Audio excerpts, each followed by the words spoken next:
పెట్టుకుంటే మామూలుగా ఉండదు. ఏ సినిమా విజయం సాధించాలన్నా లేదంటే పరాజయం అందుకోవాలన్నా అది కేవలం ప్రేక్షకుల వల్లనే సాధ్యమవుతుంది. ప్రేక్షకులు లేని సినిమా ఇండస్ట్రీని ఊహించుకోలేము. వారు ఓకే అన్నదే హిట్ అవుతుంది, లేదు అంటే అది ఫట్ అవుతుంది.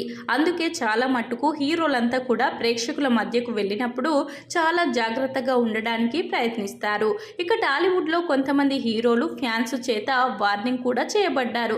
మరి ఎందుకు ఈ హీరోలను ఫ్యాన్స్ టార్గెట్ చేశారు అనే విషయాలను ఇప్పుడు తెలుసుకుందాం. నాటి కాలంలో తీసుకుంటే హీరో కృష్ణ గారిని అభిమానులు ధర్నా చేసి మరి వార్నింగ్ ఇచ్చారు. ఎందుకు అంటే కృష్ణ కూతురు మంజుల హీరోయిన్గా ఎంట్రీ ఇవ్వాలనుకుంది. మీ కుటుంబంలో ఆడవారిని హీరోయిన్స్గా చేయడం మాకు ఇష్టం లేదు అంటూ వార్నింగ్ ఇవ్వడంతో ఆయన తన నిర్ణయాన్ని మార్చుకున్నారు.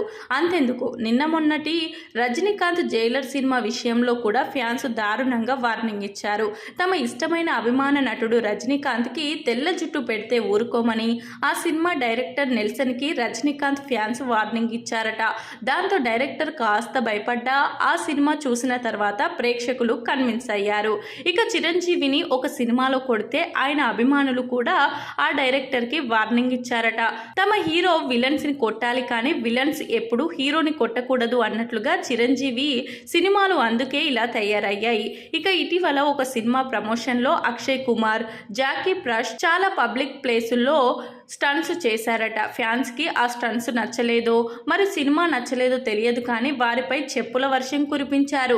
ఇక gangs of Godavari cinema shooting టైంలో ఒక అభిమాని హీరో విశ్వక్ సేన్ని సెల్ఫీ అడిగితే అప్పటికే టైడ్ అయి ఉన్నానని, అప్పుడు కుదరదు అని చెప్పడంతో సినిమా షూటింగ్ ఇక్కడే చేస్తావుగా, చివరి వరకు ఏదో ఒకటి చేస్తాను, నీ అంతు చూస్తాను అంటూ బెదిరించాడట సదరు ఫ్యాన్.